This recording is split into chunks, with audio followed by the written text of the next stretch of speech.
কেন্দ্রীয় মন্ত্রিসভা সাধারণ গরিব মানুষের কোনো তোয়াক্কা করছে না, চিন্তাও করে না গরিব মধ্যবিত্তদের সম্পর্কে। এখন কেন্দ্রে হচ্ছে আম আদমির সরকার শুনছি, আর রাজ্যে মাটি মানুষের সরকার। দুটোই কেন্দ্রীয় সরকার এবং রাজ্য সরকার পরিচালনা করছে। আসলে আসলে সরকারটা হচ্ছে লুট, সন্ত্রাস আর মূল্যবৃদ্ধির সরকার, দুটো সরকারই। এই যে বলা হচ্ছে বারবার একটা নতুন শব্দ আমদানি করা হচ্ছে, আন্ডার রিকভারি। এই অর্থটা হচ্ছে, এর কোন অর্থ নেই। এটা হচ্ছে মানুষকে বোকা বানানোর একটা চেষ্টা।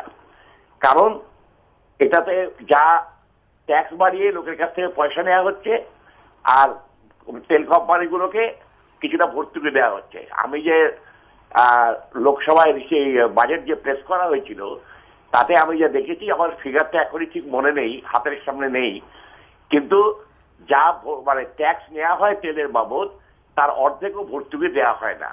সুতরাং এই আন্ডার রিকভারির জন্য তেল কোম্পানি লোকসান করছে, এই কথাটা একবারেই মানে বিভ্রান্তিমূলক কথা বলছে এবং অসত্য কথা বলছে। আমি আরেকটা কথা বলছি, যে এই যে তৃণমূল নাকি বলছে যে তারা কেন্দ্রীয় মন্ত্রিসভায় মানে মিটিং এ ছিল না এবং তাদের না জানিয়ে করা হয়েছে, এটাও সম্পূর্ণ আর একটা ভণ্ডামি। এটা সম্পূর্ণ গট-আপ কেস।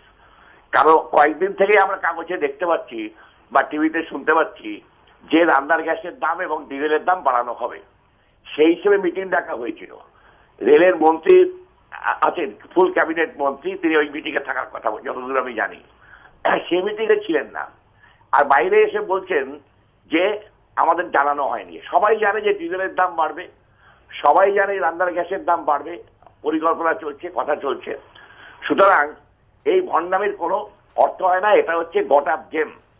কাজেই এটা রাস্তায় তো মিছিল করবে ওরা, এটা হচ্ছে বিষ নেই তার কুলোপানার চক্কর। মানে কংগ্রেস সরকারও, কংগ্রেসও জানে যে এর বেশি ওরা কিছু করবে না, যে একটা মিছিল টিছিল করবে, এটা এখানে প্রতিবাদ করবে, এটা জনগণকে বোকা বানানোর জন্য। সেই জন্য এত যে বিশাল দাম বেড়েছে, কালকে থেকেই দেখা যাবে যে কালকে অথবা পরশু থেকে যে লরি ভাড়া বাড়বে এবং জিনিসপত্রের দাম আবার ঊর্ধ্বমুখী হবে। প্রত্যেকটা জিনিস, এমনকি আপনি দেখবেন কয়লার দাম বেড়েছে, এদিকে কয়লার দাম বেড়েছে, কেরোসিন তেল দুষ্প্রাপ্য, পাওয়া যায় না, ব্ল্যাকে বিক্রি হয়, আর রান্নার গ্যাসের দামও বাড়িয়ে দেওয়া হচ্ছে। মানে ছটা, ওই যে একটা তথাকথিত ছটা। মানুষ রান্না করবে কি করে, মানুষের চলবে কি করে? আয় বাড়ছে না, অথচ এইটা বাড়ছে। এবং আমার নিজের ধারণা, পরিবহন শিল্প আরেকটা বড় ধরনের সংকট আসবে। সুতরাং এর বেশি আমি একে কিছু বলতে পারছি না। এখন এই প্রতিবাদে, আন্দোলনে মানুষকে নামতেই হবে।